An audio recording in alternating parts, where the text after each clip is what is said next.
दिनांक 11 अक्टूबर को all India United Christian movement for equal rights यानी AIUCMER ने प्रेस क्लब ऑफ इंडिया में एक संवाददाता सम्मेलन को संबोधित किया। संबोधन में AIUCMER के पदाधिकारियों ने कहा कि AIUCMER ने 1950 के संविधान, जिसमें अनुसूचित जाति आदेश के पैरा 3 को हटाने या संशोधन करने की मांग की है। इस वक्त मैं मौजूद हूँ प्रेस क्लब ऑफ इंडिया में। हमारे साथ हैं एडवोकेट स्नेहा गिल, जो इस जो कॉन्फ्रेंस है उस पर थोड़ा सा प्रकाश डालेंगी। मैम, आज की जो कॉन्फ्रेंस थी उस पर आपको कितना वक्त हो गया लड़ाई के लड़ते हुए?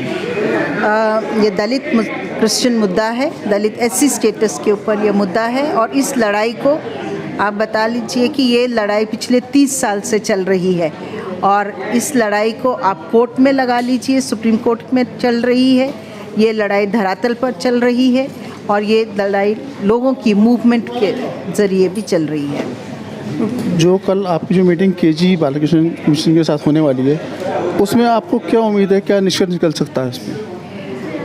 इसमें निष्कर्ष क्या निकल सकता है मैं उसके बारे में अभी कुछ नहीं बता सकती हूँ, लेकिन हमारी उम्मीद ये है कि हम दलित क्रिश्चियन जो कम्युनिटी है उसकी ओर से अपनी एक्सपेक्टेशंस जो हैं वो इन तक पहुंचाना चाहते हैं कि कमीशन, पूरी दलित कम्युनिटी जो है वो कमीशन से एकदम आप कहिए कि फ्रस्ट्रेटेड है, क्योंकि 2 साल हो चुके हैं लेकिन कुछ भी कार्य जो है उनकी ओर से दिखाई नहीं दे रहा है और ये सिर्फ डिले टैक्टिक्स हैं और हम अपना लोगों का माइंडसेट जो उनकी तरफ हम बताने जा रहे हैं। एक जो ये डिलीट पैरा 3 है 1950 जो आपने बताया, इसका बताइए थोड़ा सा इसके बारे में। हाँ, ये जो हम लोग कॉन्स्टिट्यूशन 1950 पैराग्राफ 3 की हम बात कर रहे हैं, इसमें अनुच्छेद में ये क्या है, सेक्शन 3 की, इसमें SC स्टेटस केवल उन्हें प्रदान किया जाता है जो हिंदू धर्म की धर्म शैली में आते हैं। इसका अर्थ है कि दलित स्टेटस जो है उसे धर्म के साथ जोड़कर 1950 की ऑर्डर में लाया गया था। हम उसी का अगेंस्ट है कि क्यों, अगर ये स्टेटस 1950 में अगर हिंदुओं को ही देना था तो इस समय वह सिखों को मिल चुका है और वही स्टेटस, दलित स्टेटस जो है वह इस समय इवन बुद्धिस्ट को मिल चुका है, लेकिन उससे क्रिश्चियंस को क्यों वंचित रखा गया है? ये सीधा धर्म के नाम पर एक बहुत बड़ा डिस्क्रिमिनेशन है, भेदभाव किया जा रहा है और हम उसी को चैलेंज कर रहे हैं। कर सकता है, प्रोपोगेट कर सकता है, क्योंकि हमें कॉन्स्टिट्यूशनल राइट मिली है। तो अगर जब हम अपने आप को आर्टिकल 14 में देखेंगे, 15 देखते हैं, 19 और 21, जब राइट टू लिबर्टी, फ्रीडम में आ जाता है, राइट टू लाइफ, हमें भारतीयों को ये समझ लेना है कि क्रिश्चियन सिर्फ धर्म परिवर्तन करने से उनकी जात बदल नहीं जाती, उनकी जाति बदली नहीं जाती है। उन्हें अगर आप साउथ में कुछ क्षेत्रों में जाएंगे, आज भी मैं आपको बता रही हूँ, अगर किसी तमिलनाडु क्षेत्र में आप चले जाएंगे, केरल के कई इलाकों में चले जाएंगे, वहाँ अलग अलग चर्चेस हैं, अलग अलग सेमेट्री हैं दफनाने के लिए, और इससे जाहिर हो जाता है कि छुआछूत आज भी प्रैक्टिस की जाती है, उसका अंत नहीं हुआ है। तो धर्म बदलने से यहाँ पे जो लकीर है, लकीर का फकीर हम बोलते हैं, यहाँ पे जो लकीरें हैं वो नहीं बदलती। खून में कहीं ना कहीं जाति धर्म से ज्यादा मायने रखती है, ये आप सब मेरे से सहमत होंगे, क्योंकि हम धर्म बदल सकते हैं लेकिन जात जो आपके खून में है वे आप नहीं बदलते हैं, क्योंकि वे आपकी मानसिकता में घुस गई है, आपकी सोच विचार में, रीति रिवाजों में, और धर्म ने उसको सैंक्शन दे दिया है, धर्म ने उसे पूरी तरह से पवित्र बना दिया है। और यही हाल आपको इस समय हम बताना चाहते हैं कि हमारे भाई बहनों का है, जो आज भी भेदभाव में झुलस रहे हैं, तड़प रहे हैं और अपनी आइडेंटिटी, अपनी पहचान ढूंढ रहे हैं। और ये मुद्दे को एक वकील होने के नाते, एक सोशल वर्कर होने के नाते मैं आपसे ये कहना चाहती हूँ कि आज भी ईसाई ऐसा, और मैं ईसाई धर्म के साथ ही सिस्टर होकर काम नहीं करती हूँ, मैं पसमानदा मुसलमान के साथ भी काम करती हूँ, मैं हर एक दलित वर्ग के साथ भी काम करती हूँ। और मुझे पता है जो पीड़ा एक दलित हिंदू के जीवन में होती है, वही पीड़ा, वही कलंक, वही अपमान एक दलित क्रिश्चियन को भी और एक दलित मुस्लिम को भी सहना पड़ रहा है। और ये सच्चाई आज बाहर निकल कर आ रही है। और मैं आपको जब 1950 का जब हम ऑर्डर को चैलेंज कर रहे हैं, हम क्यों चैलेंज कर रहे हैं? क्योंकि इसमें कोई स्टडी की जरूरत नहीं है। यहाँ पर एजुकेशन बेसिस क्या है? अगर दलित को एससी स्टेटस मिलना है तो उसका बेसिस क्या है, उसकी पहचान क्या है, उसका क्राइटेरिया क्या है? उससे शिक्षित होना है, एक स्तर पहुंचना है। कितने ईसाई आईएएस ऑफिसर्स हैं, कितने ईसाई जो हैं उनकी संख्या आईपीएस ऑफिसर्स है। कहीं आप ये जब कुछ अच्छे शहर में आते हैं तो शायद गवर्नमेंट एजुकेशन को देखते हैं तो आप कहते हैं ईसाई धर्म, ईसाई सारे अमीर हैं।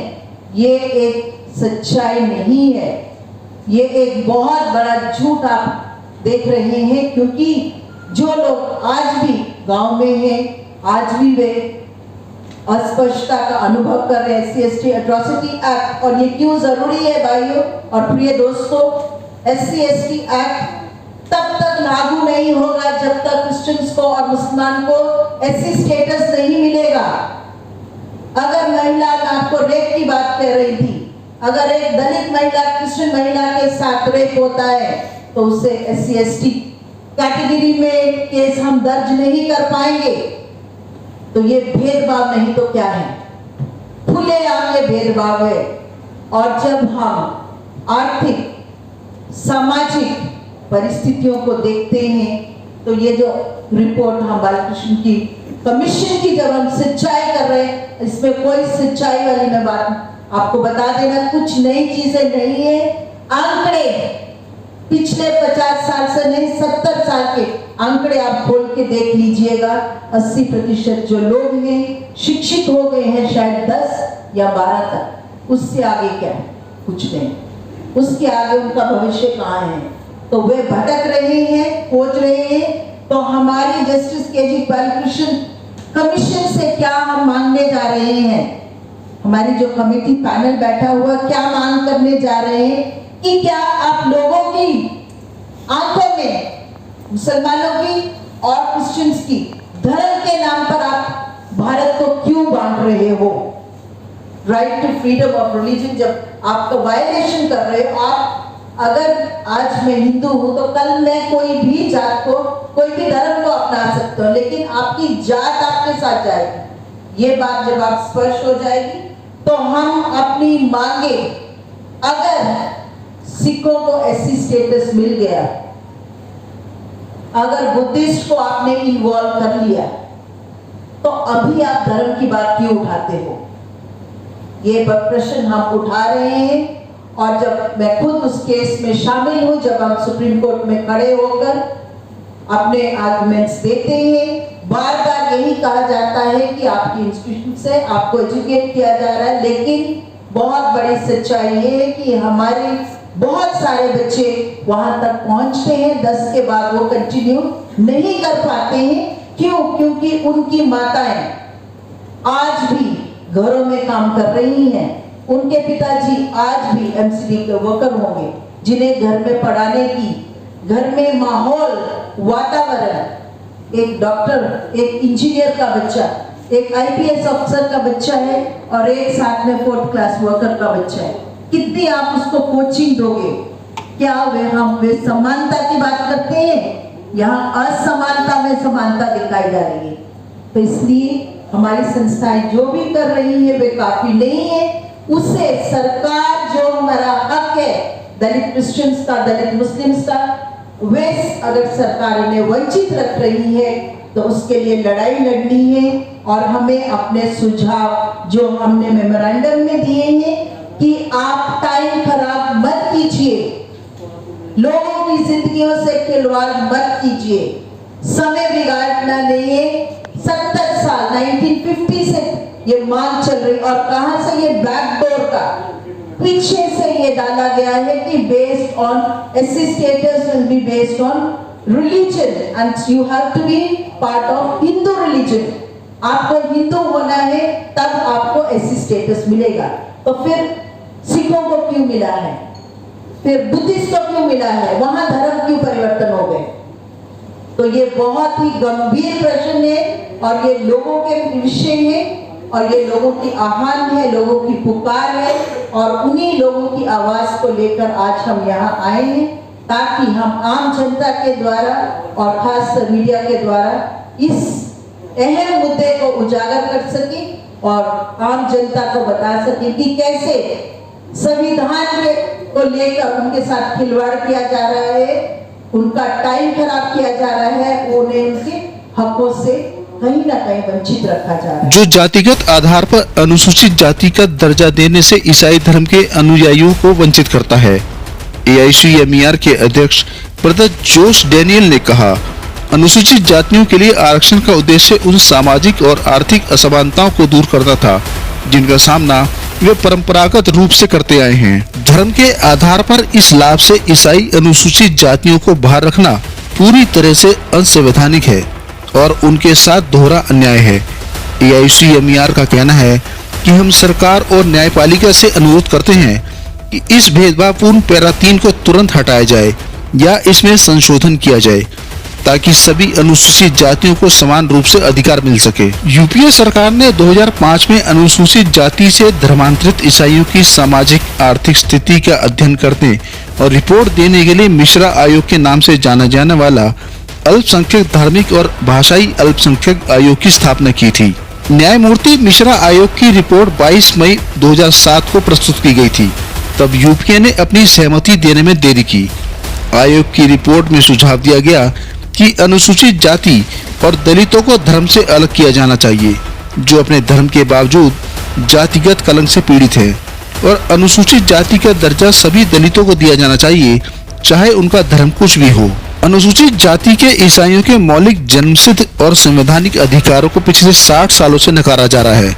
भारत का सर्वोच्च न्यायालय पिछले कई वर्षों से दलित ईसाई आरक्षण सिविल रिट याचिका को स्थगित कर रहा है। सुप्रीम कोर्ट में चल रहे मामले में AICMER ने स्पष्ट किया है कि अनुसूचित जाति के ईसाइयों को आरक्षण नीति में शामिल करना अब समय की मांग है।